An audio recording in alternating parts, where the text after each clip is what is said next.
Kisah sahabat Nabi, Abu Ayyub Al-Ansori, pemilik rumah tempat Nabi menginap pertama kali waktu hijrah ke Madinah. Allah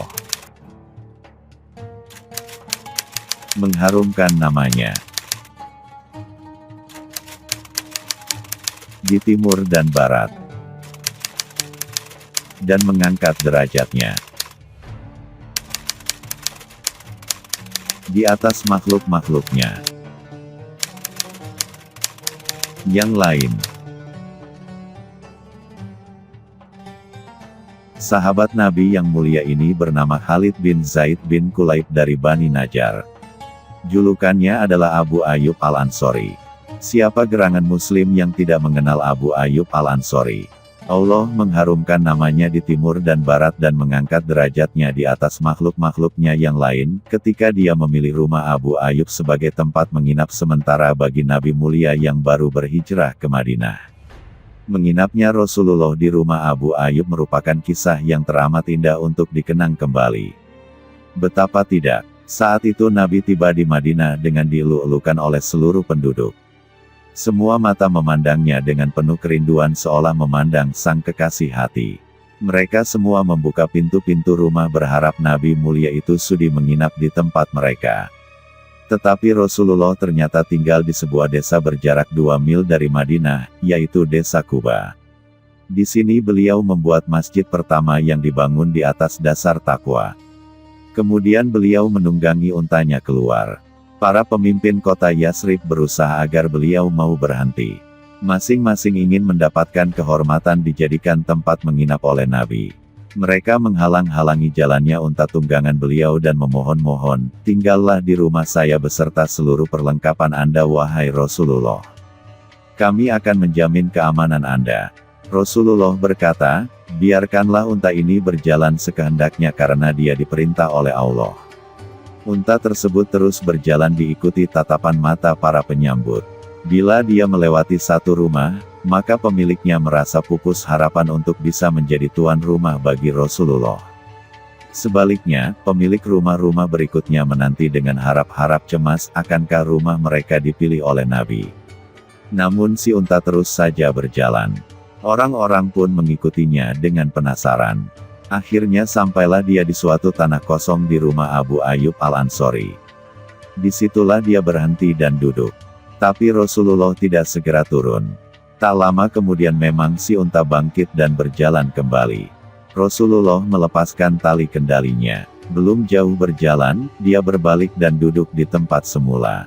Tak terkirakan kebahagiaan Abu Ayyub Al-Ansori.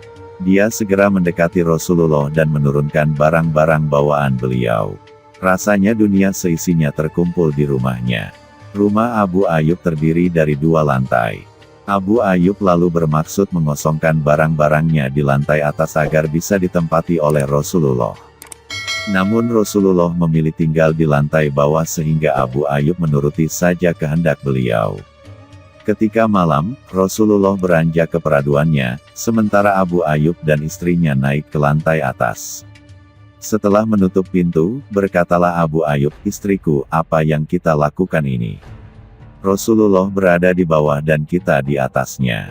Patutkah hal seperti ini? Kita berada di antara Nabi dan wahyu yang akan turun kepada beliau." Semalaman kedua suami istri ini gelisah dan tak tahu yang harus dilakukan. Mereka menyingkir dari tengah-tengah ruangan yang diperkirakan Rasulullah tidur di bawahnya. Bila hendak pergi ke sisi ruangan yang lain, mereka berjalan menempel dinding karena tak ingin berjalan di atas Rasulullah. Pagi harinya Abu Ayyub berterus terang kepada Rasulullah, "Wahai Rasulullah, demi Allah, semalam suntuk saya tidak dapat memejamkan mata, demikian pula dengan Ummu Ayyub." Nabi bertanya, "Apakah sebabnya, wahai Abu Ayyub?" "Saya teringat betapa saya ada di atas sedangkan Anda ada di bawah. Bila saya bergerak, maka debu-debu akan rontok dari atas dan mengganggu Anda. Di samping itu, saya berada di antara wahyu dan Anda." Rasulullah menenangkannya. "Tenanglah Abu Ayyub. Sesungguhnya aku merasa lebih enak berada di bawah, karena nantinya tentu banyak tamu yang berdatangan." Berkisahlah Abu Ayyub, "Aku mengikuti pilihan Rasulullah. Tapi pada suatu malam yang amat dingin, kendi air minum kami terjatuh dan airnya membasahi lantai. Sedangkan satu-satunya benda yang bisa dipakai untuk mengelapnya hanya selimut yang kami pakai. Maka tanpa pikir panjang kami segera mengepel air tumpahan tersebut dengan selimut sebelum terlanjur menetes ke bawah dan mengenai Rasulullah. Keesokan harinya aku mendatangi Rasulullah seraya berkata, "Demi ayah bundaku, wahai Rasulullah, benar-benar saya tidak bisa tinggal di atas Anda." Ku ceritakan soal kendi yang pecah itu. Beliau akhirnya menerima alasanku dan bersedia pindah ke atas, sedangkan aku dan istriku, Ummu Ayub, turun ke lantai bawah. Nabi tinggal di rumah Abu Ayub selama sekitar 7 bulan, yaitu sampai masjid di atas tanah yang diduduki unta telah selesai dibangun. Selanjutnya beliau dan para istrinya tinggal di bilik-bilik di sebelah masjid. Beliau menjadi tetangga Abu Ayub, tetangga yang menyebabkannya memperoleh kemuliaan dan keutamaan. Abu Ayub mencintai Rasulullah dengan cinta yang menyita segenap akal dan hatinya. Rasulullah juga mencintai Abu Ayub dengan cinta yang menghapuskan dinding pemisah antara Abu Ayub dan dirinya, karena Rasulullah menganggap rumah Abu Ayub seperti rumah sendiri. Berkisah Ibnu Abbas, pada suatu siang yang terik, Abu Bakar keluar dari rumahnya menuju ke masjid. Umar melihat lalu menyapanya, "Wahai Abu Bakar, apa yang menyebabkan Anda keluar rumah pada siang seterik ini?" Jawab Abu Bakar, "Aku tidak akan keluar rumah kalau tidak didorong rasa lapar yang menggigit." Umar menimpali, "Aku pun demi Allah tidak keluar kecuali karena sebab yang sama." Saat mereka berdua bercakap-cakap, Rasulullah datang seraya bertanya, "Apa yang menyebabkan kalian keluar rumah pada saat sepanas begini?" Keduanya menjawab, "Demi Allah, perut yang perih karena laparlah yang memaksa kami keluar." Kata Nabi, "Demi jiwaku di tangannya, tidak ada pula yang mengeluarkan diriku dari rumah kecuali itu juga.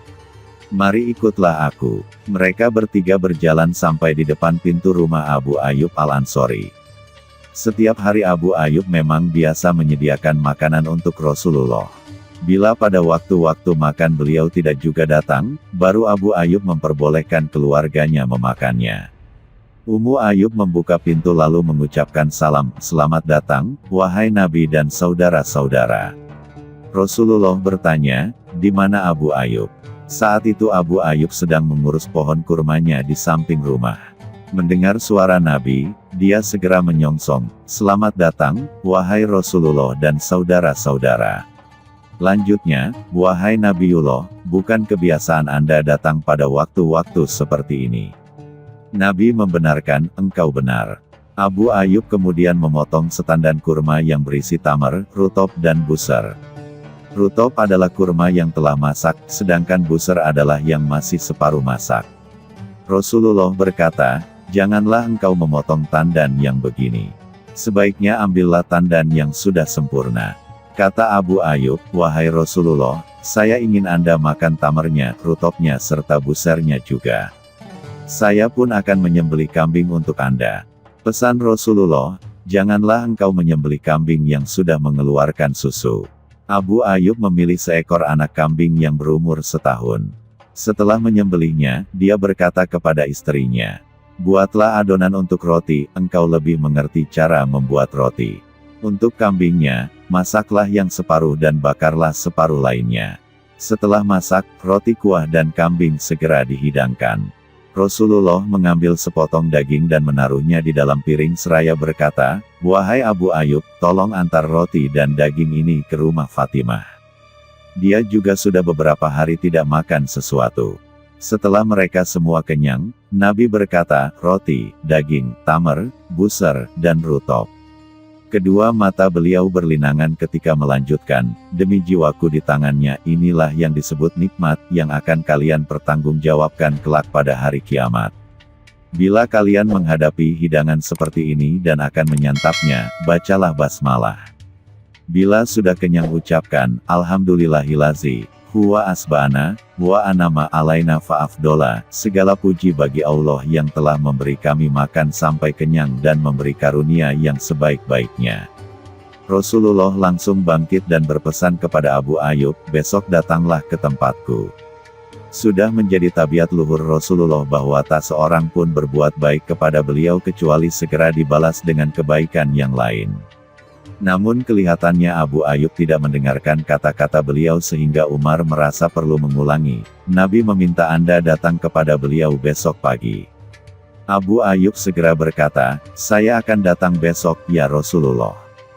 Keesokan harinya pergilah Abu Ayyub ke tempat Rasulullah.